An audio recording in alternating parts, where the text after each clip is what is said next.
반갑습니다. 저는 그 일제에 부역한 한국미술인이라는 제목의 그 친일제 미술인에 대한 이제 그 발표를 할 양준호라고 합니다. 그 이제 일제라는 게 일본 제국주의를 이야기하는 것이죠. 이 제국주의라는 게 따지고 보면 그 바탕에 나치즘이 있는데요. 나치즘이라는 게 이제 어떤 우리에 대한 차별, 인간에 대한 차별, 인간이 이제 인간답지 못한 어떤 방식. 그래서 인간으로서의 삶을 포기하는 뭐 방식이라고 저는 생각을 하고 있습니다. 거기에 대한 강의를 진행해 보겠습니다. 근데 그 중에 이제 중요한 게 이제 미술이라는 이제 이야기인 것 같습니다. 미술이라는 게 이제 그 일본식 조 중에 하나입니다. 그러니까 이제 영어의 파인아트를 번역한 이야기인데요. 이 파인아트를 이제 미술이라는 어떤 독특한 말로 이제 번역을 되었습니다. 그 미술이라고 이야기를 하면은 아름다움을 만드는 기술, 그러니까 기술적인 어떤 의미로 더 접근하지 않았느냐는 게 이제 그 키포인트인 것 같습니다. 그래서 그 일본 제국주의 속에서 한 우리 작가들이 어떤 작가들이 있는지를 한번 찾아보기로 하죠. 자, 그 기모노라는 작가가 있습니다. 그 여기 나오는 이제 신문 기사인데요. 이게 이제 그 여기 글씨 보시면 금차 헌납 완성이라고 합니다. 그러니까 금차 헌납도라는 걸 이제 그리게 되는데요. 매일신보에서 1937년 11월 21일 날 이제 완성되었다고 이야기를 합니다. 금차라고 이야기를 하면 그 우리가 치면 금비녀 정도로 생각하시면 될 것 같습니다. 상류층이 가지고 있는 이제 비녀 중에 장신구죠. 그러니까 비녀로 이제 그 성인이 됐다는 이야기를 해주는 건데요. 그 여기에 이제 조성인 상류층 중에 그 이제 애국 검찰회라는 것을 이제 결성을 합니다.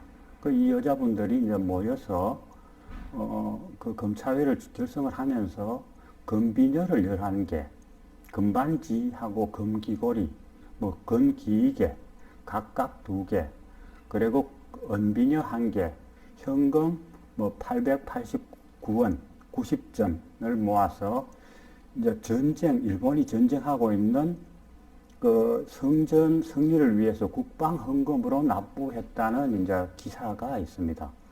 그 기사를 보고 이제 기모노라는 작가가 이렇게 그 아주 훌륭한 일을 했다고 이제 그림을 그려서 보여준 작품이라는 겁니다.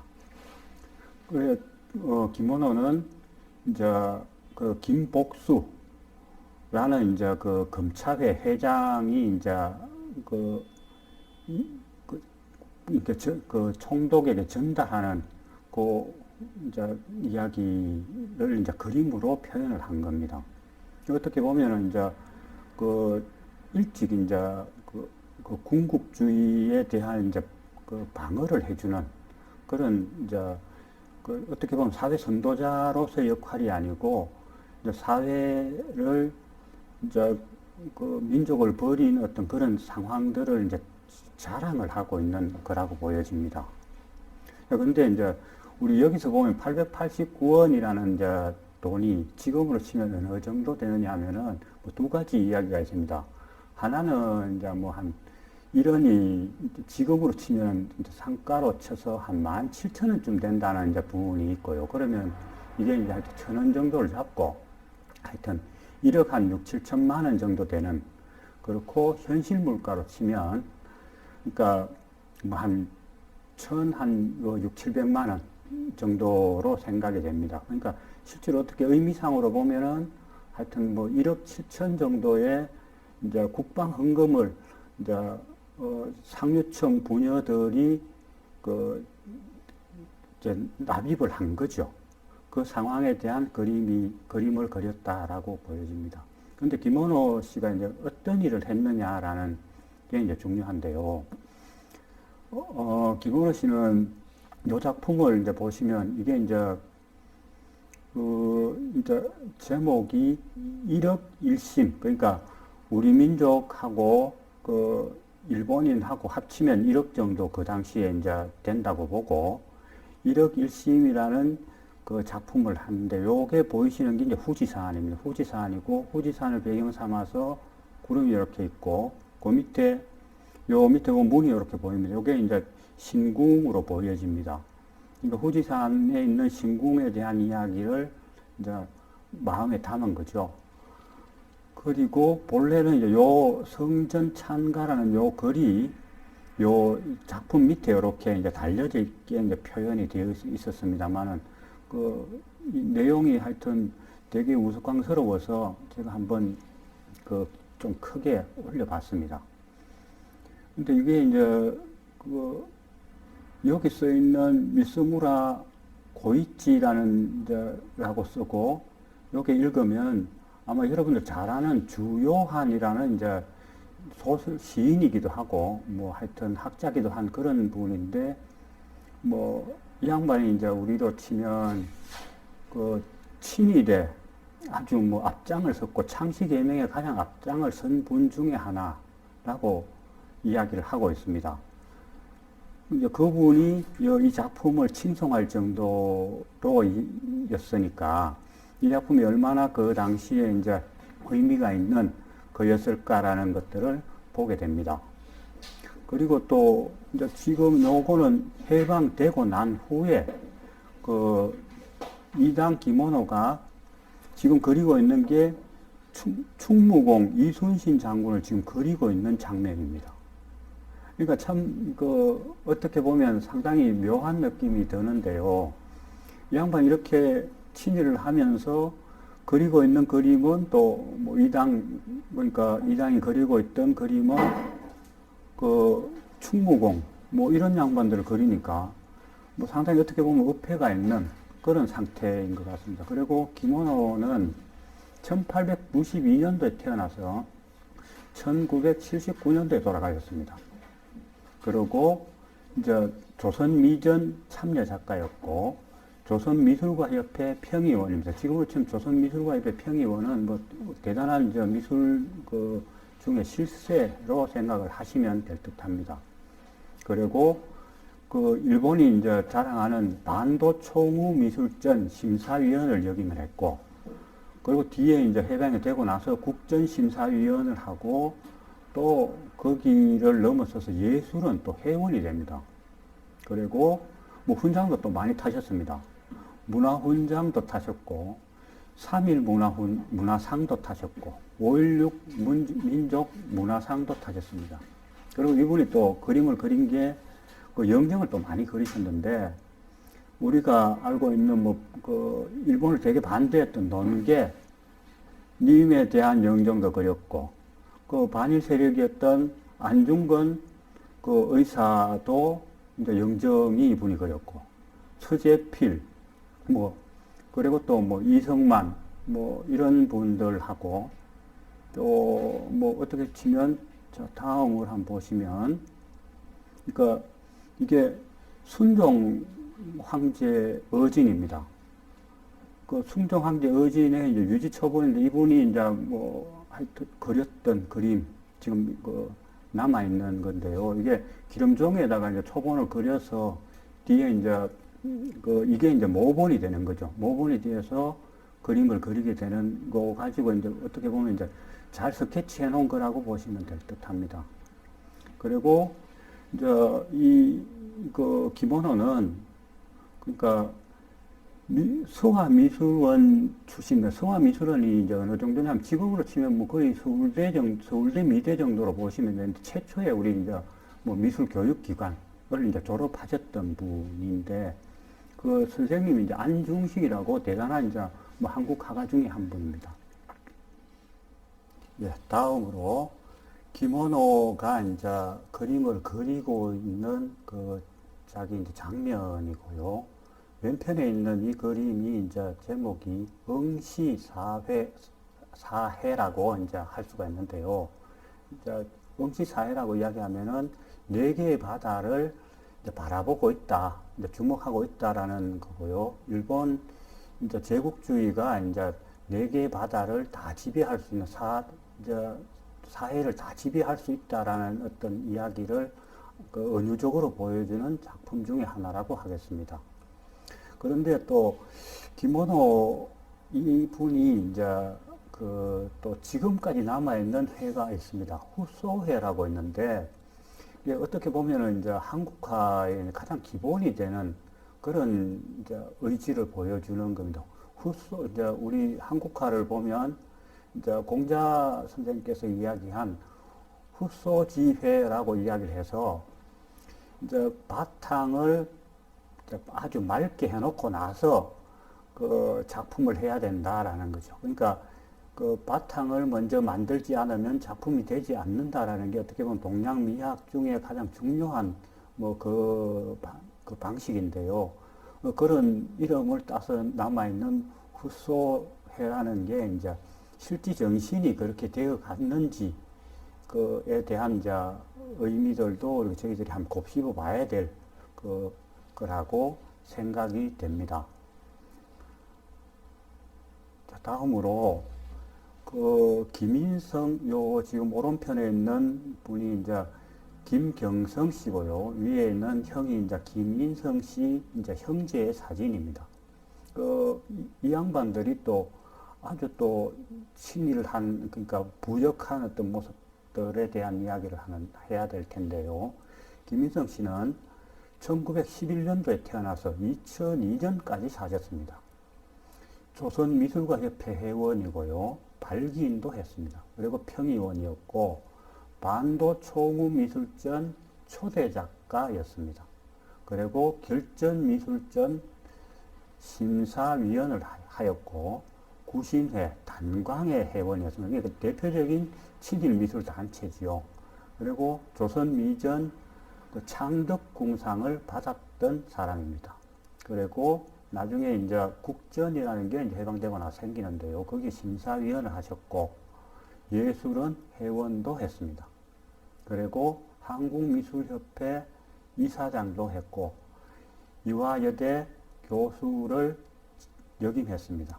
그리고 이제 문화포상으로는 3일 문화상을 받았고, 문화훈장 동백상도 받았습니다. 근데 이제 여기 이제 지금 나오는 신문 기사는, 그러니까 김인성 씨가 그린 그림 중에 유기헌납이라는 게 있습니다. 유기라는 게 보면 이제 어떻게 보면 이제 철물인데 구리로 만든 거잖아요. 그래서 이걸 가지고 이제 전쟁 무기로 바로 만들 수 있는 재료가 되기 때문에 그거를 이제 모아서 이제 공출을 하게 되는데, 거기에 대한 그 그림을 또 그렸던 분이기도 합니다. 그게 이제 1943년이니까 이제 거의 일제 폐망에 가까워가는 그런 시기에 이제 상태를 보시면 될 듯 합니다. 김인성은 1943년 일본 제국의 육군 보도부 후원하고, 그리고 육군미술협회 주최로 일본에서 개최된 제36회 육군 기념 육군 미술 전람회에 출품했던 작품인데, 이제 한국에서 거기에 출품해서 이제 이런 훌륭한 성과가 있었다라고 이제 신문 기사에 나옵니다. 거기에 또 나오는 이제 내용을 보면 이제 야마다 시리찌라는 이제 일본인이 이제 한국에서 활동을 하는데, 그러니까 친일 활동에 이제 하여튼 중심체 역할을 하는 사람입니다. 그 중심체 역할을 하는 이 양반의 이야기가 이제 그 신문에 실려져 있는데요. 조선의 민중에게 조상으로부터 전하여 온 유기처럼 중요한 것은 없었을 터이지요. 어느 의미로는 훌륭한 재산이고 가보이기도 합니다. 그러나 일본군의 필성을 기원하며 조선 내 국민은 이런 것마저 기쁜 낫으로 헌납하고 있는 것입니다. 작자는 그 빛나는 정신에 감격하여 채관, 우리 채관이라고 이야기를 하면 이제 지금으로 치면 그냥 페인팅, 그림으로 받아들이시는데, 채관에 열의를 부었습니다. 라고 이야기를 하면서 김인성의 작품을 칭찬을 합니다. 이게 이제 1943년 3월 24일 이제 매일신보에 이제 기재되어 있는 이야기입니다. 근데 김인성 말고 또 다른 분이 이제 두 분의 화가가 있다고 이야기했으니까, 야마다 시니치하고 김인성하고가 이제 두 사람이 이제 거기에 냈다는 이야기겠죠. 자, 그 다음에 김인성 작품을 한번 보시죠.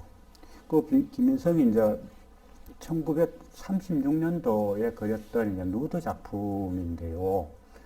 그러니까 캔버스에 유화입니다. 크기는 162cm에 130cm 정도 되는 그 크기인데, 뭐 어떻게 보면 고전적인 이제 조형미를 표현하는 그림입니다. 그러니까 처음에 제가 서두에 말씀드렸듯이 미술이라는 것을 아름다운 기술이라는 어떤 의미로, 그러니까 기술적 의미로 다가간 그에 대한 뭐 어떤 의미들을 보여주는 게 아니냐라는 게 이제 저희들 이제 생각입니다. 그리고 김인성이 이제 요게 이제 1966년도에 그렸던 그림인데, 이건 지금 현재 국립현대미술관에 들어가 있는 작품입니다. 161cm에 115cm 정도 되는 작품인데, 하여튼 인물을 그린 어떤 형태나 뭐 이런 것들을 보면 거의 닮아 있습니다. 닮아 있고, 뭐 몸매 같은 것들도 상당히 닮아 있는 듯합니다. 근데 재밌는 것이 청이라는 요 작품에서는요, 뒤에 보면 지금 뭐 한참 유명하고 뭐 가장 우리의 조선의 뭐 아름다움을 보여주는 다랑아리가 뒤에 보이고요. 그리고 의자 생활을 하고 있다는 것들이 보입니다. 그리고 자식 생활 중에 뒤에 이제 또 보면 여기 축음기가 보이죠. 축음기가 있고, 뭐 특별한 또 유기로 만든 이런 이제 뭐 도자기 그릇도 있네요. 그리고 이제 여기 에피판도 하나 보이기도 합니다. 그러니까 이제 어떻게 보면은 이제 60년대에 이제 짧은 치마를 입고 원피스를 입고 있는 분하고, 그러니까 뭐 이제 수업상에 이제 조형미를 보여주는 어떤 여인을 이제 그렸던 작품입니다. 그러니까 크게 보면 이제 서구화라는 이제 서구의 어떤 문화가 우수하다는 것들을 이제 강조하는 그림 중에 하나라고 생각을 하시면 될 것 같습니다. 그러니까 미술이라는 걸 받아오면서 우리가 이제 방향을 이제 서구가 제일이면 뭐 일본이 2등 국가, 뭐 우리 같은 경우는 일본에 또 뭐 강점기를 거치니까 한 3등 정도 생각하는 그런 정신적인 상태를 가지고 있지 않았을까라는 게 이제 저희들 짐작이기도 합니다. 자, 그리고 또 이제 김인성이 그렸던 간호병이 있습니다. 간호병은 뭐 화면을 꽉 채운 이제 간호병을 그렸는데, 아까 보셨듯이 저 여인의 얼굴이 상당히 이제 서구적이죠. 쌍꺼풀도 있고, 콧날도 오똑하고, 그리고 이게 서구미를 기준으로 해서 되게 이렇게 각도 크게 지어 있습니다. 물론 이목구비가 뚜렷뚜렷하고, 그러니까 거의 이제 어떻게 보면 독일계 여인처럼 보이는 그런 이제 사람입니다. 그래서 이것도 보면 이제 서구 중심의 이제 뭐 미적 의미들, 기술, 그러니까 뭐 미술로 받아들여서 이제 테크닉이 뛰어난 뭐 이런 방식으로 이제 다가간 그림 중에 하나라고 보여지는데요. 이게 또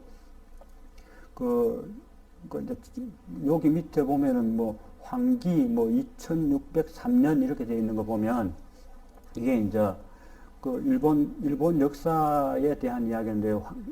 그래서 우리가 보면 이제 1943년이라는 이야기가 됩니다.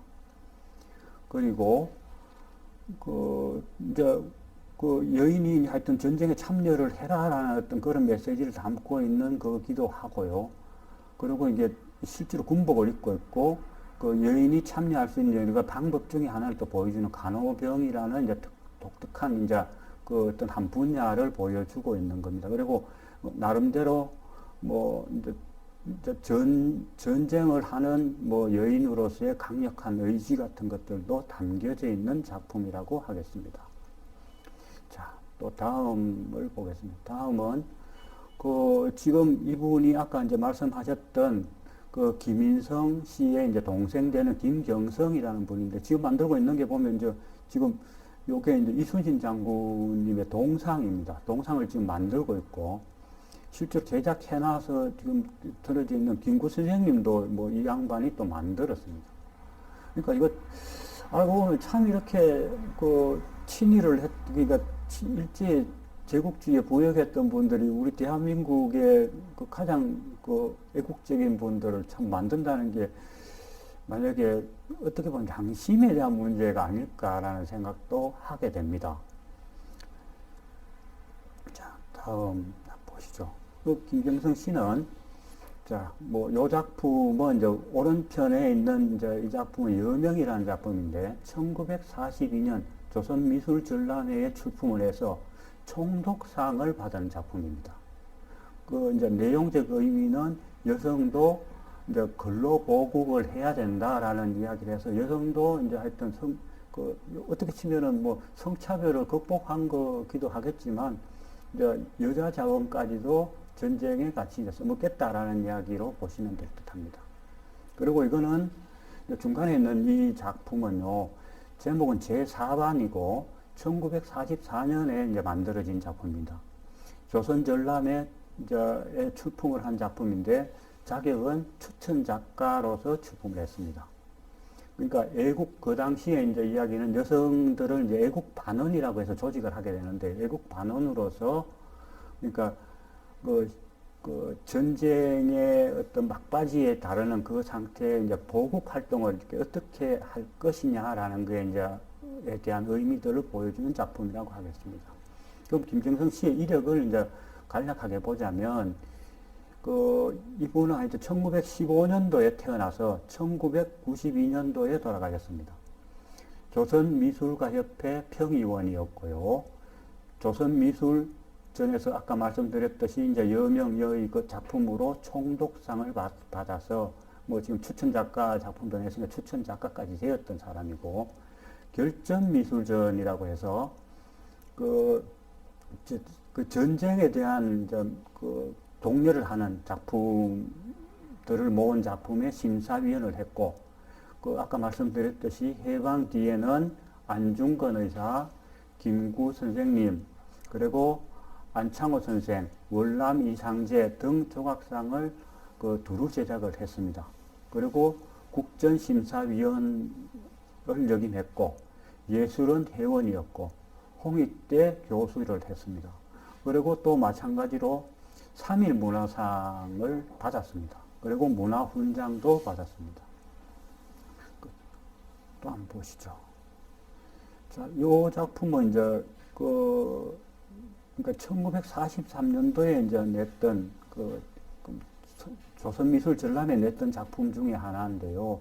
김경영 씨가 만든 소년입상입니다.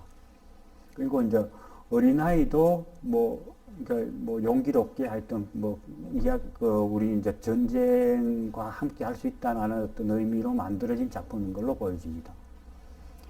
자, 그리고 이제 김경성 씨가 이제 매일신보에 1942년 6월 3일에 이보다 더 중요한 문제는 당대 구라파 작품의 구라파라는 게 이제 유럽이라는 이야기고요.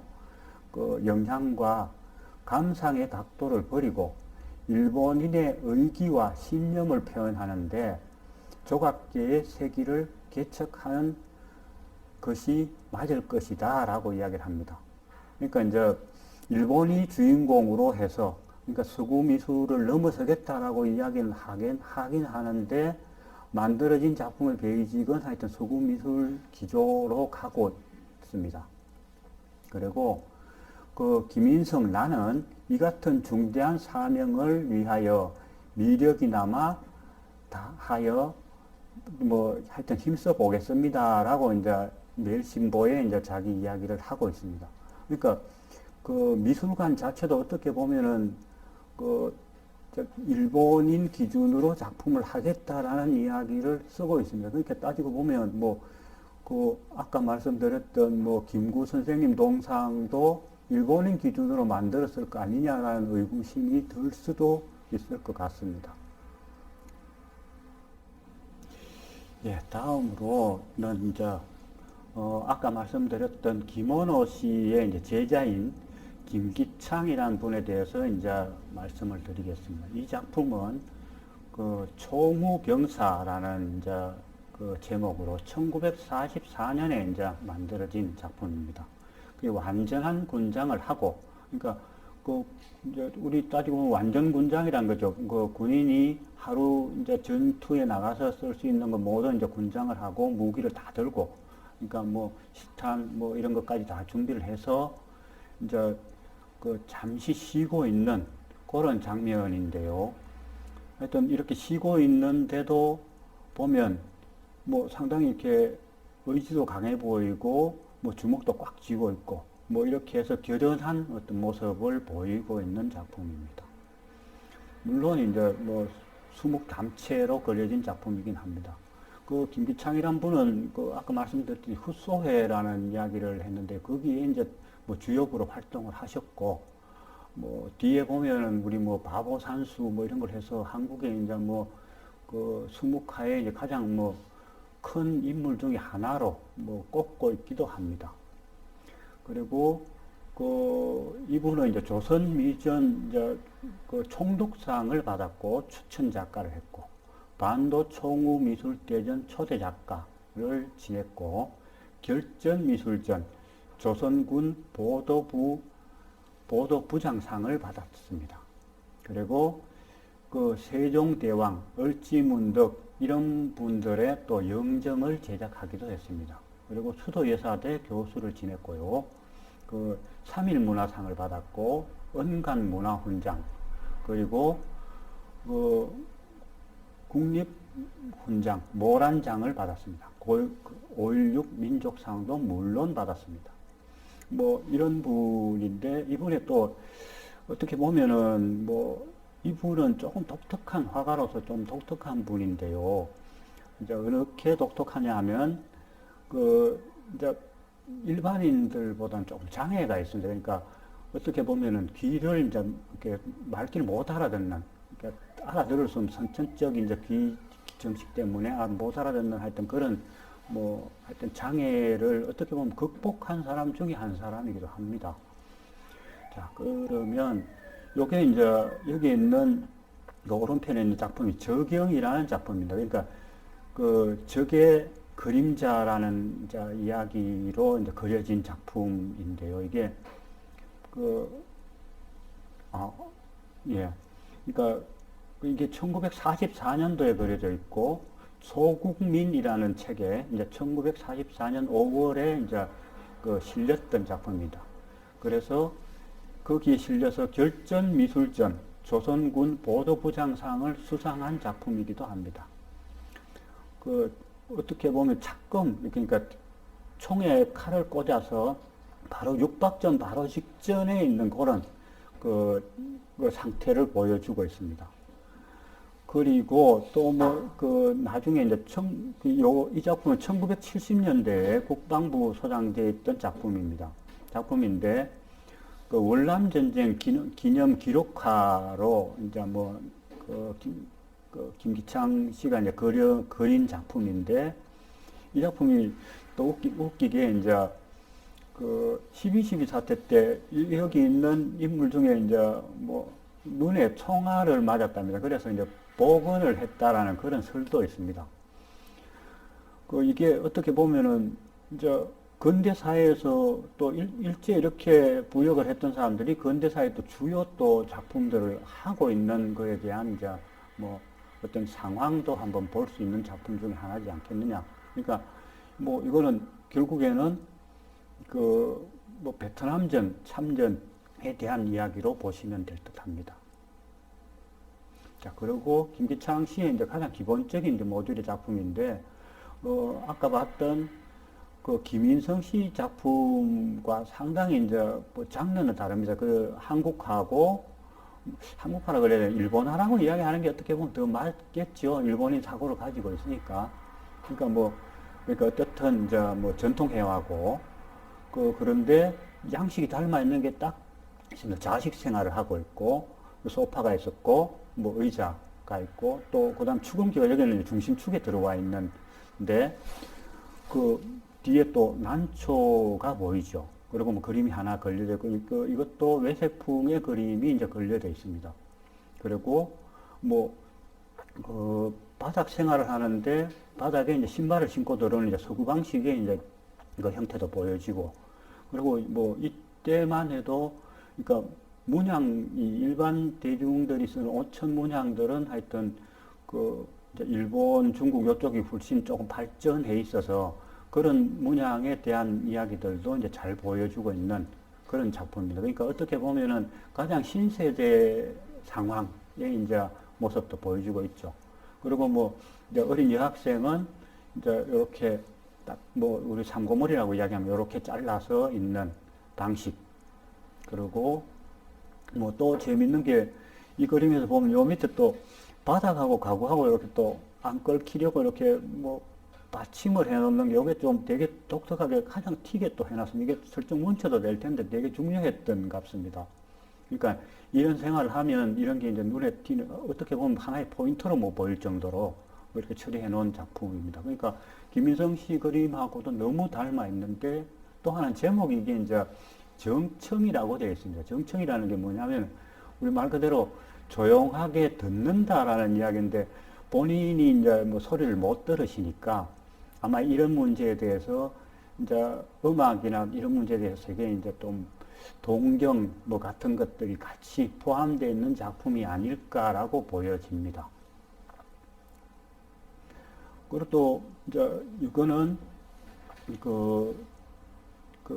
이제 조선미술전람회에서 하여튼 아주 큰 상을 받았던 작품입니다. 귀로라는 작품인데요. 김기창 씨가 이제 그렸던 작품인데, 뭐 수술을 우리 보통 이제 이야기를 하면은 이제 우리 전통화에서는 이게 이제 타산의 상징입니다. 그러니까 오래 살고 뭐 하여튼 여러 개 이제 그 자손을 많이 맺어라라는 그런 이야기로 이제 쓰여지는데, 김기창 씨는 그런 의미가 아니고 이제 어떤 이제 집으로 돌아오는 길에 풍성한 수확을 가지고 올 것이다.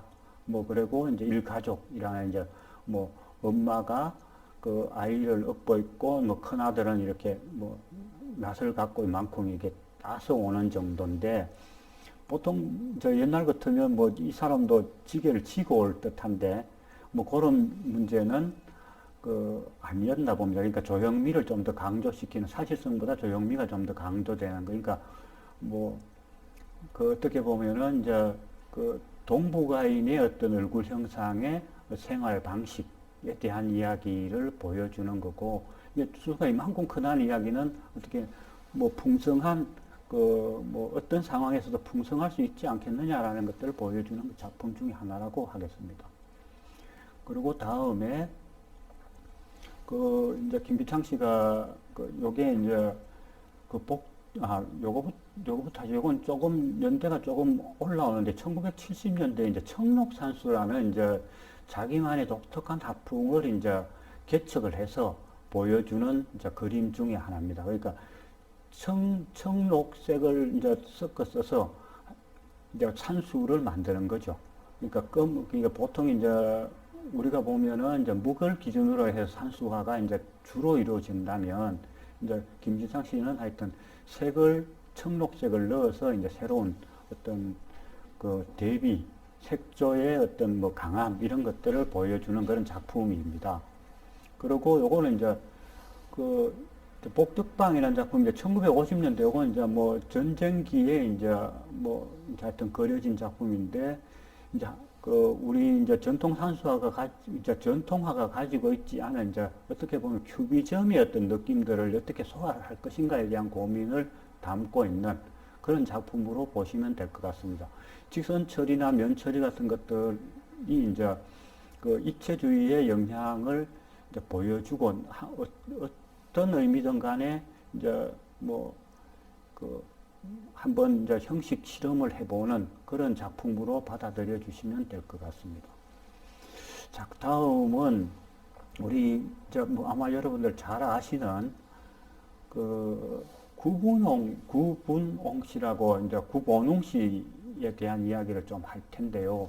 이분도 보면은 이제 부친은 되게 이제 신지식인이었고 출판사를 경영하셔서 되게 이제 서울에서는 뭐 거의 제법 뭐 이렇게 부자에 속하는 그런 분인데, 어릴 때 이제 뭐 하여튼 척추를 다쳤다는 설도 있고, 뭐 척추가 이제 뭐 하여튼 선천적으로 질병이 있어서 그랬다는 설도 있는데, 하여튼 그 시세 말로 곱추입니다. 그러니까 그 전시회에 찍혀져 있는 요건 되게 이제 그, 그 실제로 키도 작고 뭐 이렇답니다. 그런데 그 구본웅 씨 또 우리가 유명한 이유 중에 하나가 뭐 시인 이상이라는 분하고 하여튼 뭐 절친이기도 해서 또 뭐 그 유명하죠.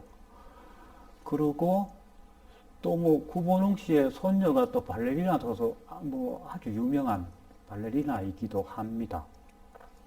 자, 그러면 구본웅 씨가 이제 40년대 1940년대가 이제 뭐 어떻게 보면 되게 전쟁이 이제 휩싸이게 되는 그런 시절인데요. 거기에 이제 본인이 사변과 미술인이라는 이제 작품, 그 글을 이제 매일 신보에다가 이제 발표를 하는데, 7월 9일 날 발표를 하는데, 어떻게 이제 내용인 건 어떠냐 하면, 미술인은 적극적으로 역할을 다하여 사변 성리를 위해서 신동아 건설을 하고 미술을 무기화하여 힘써야 된다라고 이야기를 하고, 그 새로운 우리 신동아를 만들어서 미술의 새로운 탄생을 꾀해야 할 것이다. 그리고 미술인이여 뭐 이렇게 해서 한국 식민으로서 뭐 가진 바 기능을 다했으면 좋겠다라는 이제 글을 올리게 됩니다. 그러니까 이제 어떻게 보면 선전성동 글 중에서 참 어떻게 좀 기가 막히긴 한데요.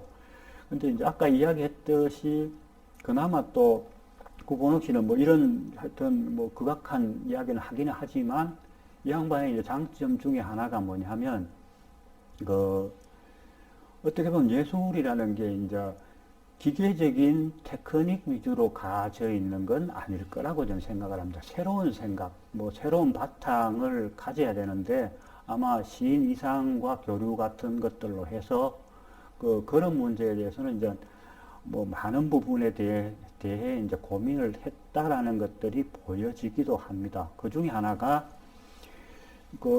뭐 뒤에 이제 또 이야기를 할 것 같은데, 여기는 이제 그 매일신보, 요거는 40년 1월 3일에 이제 보여줬던 채필 보국의 일념이라고 이제 돼 있어서, 뭐 채필이라는 게 이제 하여튼 그림 그리기 뭐 이렇게 이야기를 하면 될 것 같습니다. 그러니까 우리가 치면 페인팅으로 생각을 하시면 되고요.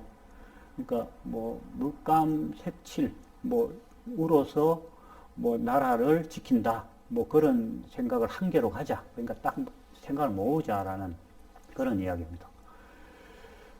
어떻게 보면은 참 이제 뭐 많은 부분들이 이제 그 전쟁에 동원이 되는데, 문화도 어떤 도구로서 쓰일 수 있다라는 것들을 보여주는 있는 글의 이제 대표적인 글이다라고 보시면 될 것 같습니다.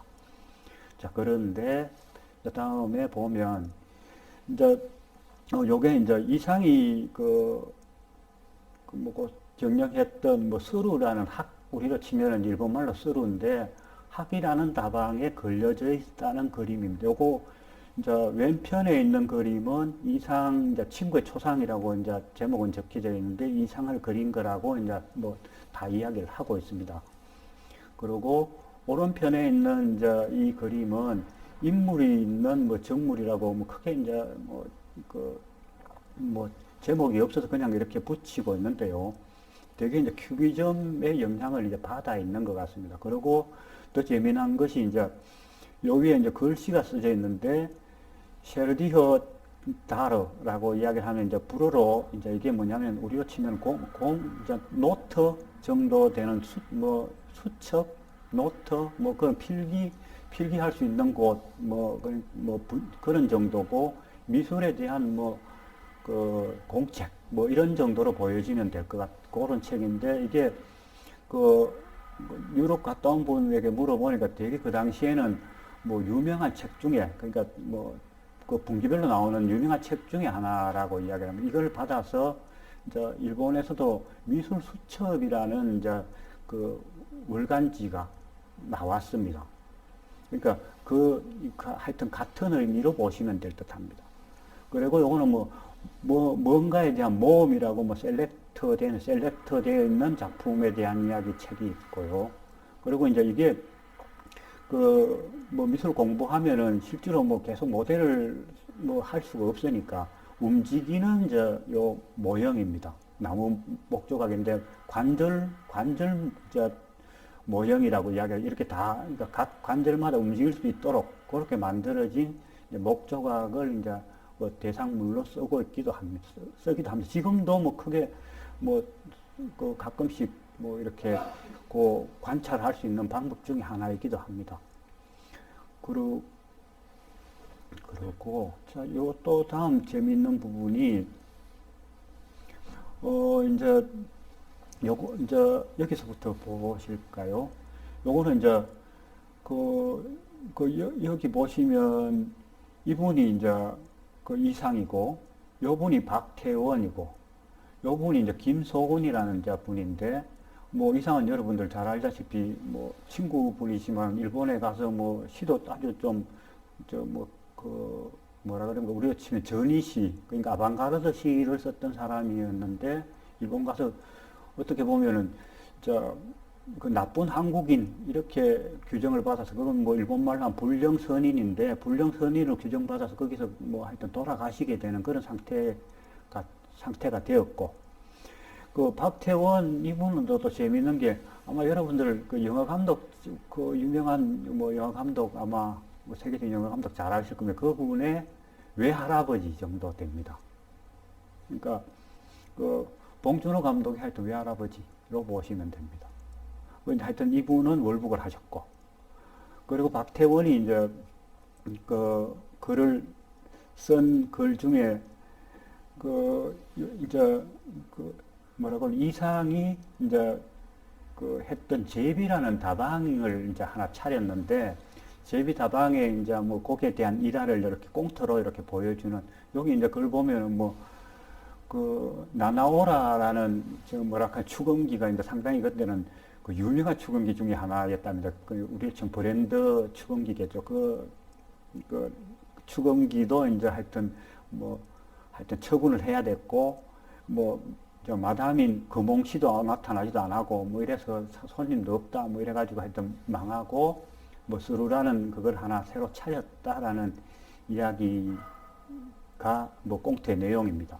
그리고 요건 또 이성만 씨가 그린 그림인데, 요게 이제 작은 요분이 이제 구본웅입니다. 그러니까 허리를 다쳤으니까 키가 상대적으로 왜소하고, 구본웅 씨를 보고 한국의 로트렉이라는 별명도 있었고, 그러고, 까치머리에 이렇게 수염 많고 이런 이 양반이 이제 이상입니다. 그러니까 둘이 이렇게 가면은 옛날에 우리 이제 아마 여러분들은 좀 그렇겠습니다. 전에 이제 왜 서수남 하청일 이렇게 키다리와 땅 딸고 그게 이제 나오는 방식 중에 하나가 대비 방식 중에 하나로 이제 그 당시에 되게 이제 장안가에서 유명했던 어떤 소래 조합이었다라는 이야기도 있습니다. 예. 일지에 부역한 한국 미술인을 들어주셔서 감사드립니다. 지금까지는 이제 우리가 이야기했던 김원호, 그러니까 김인성, 김경성 형제, 그리고 유명한 이제 김기창 화백, 이런 정도로 저희들 이제 일강을 구성을 했고요. 구본웅 씨를 이제 마지막까지 이제 다루었습니다.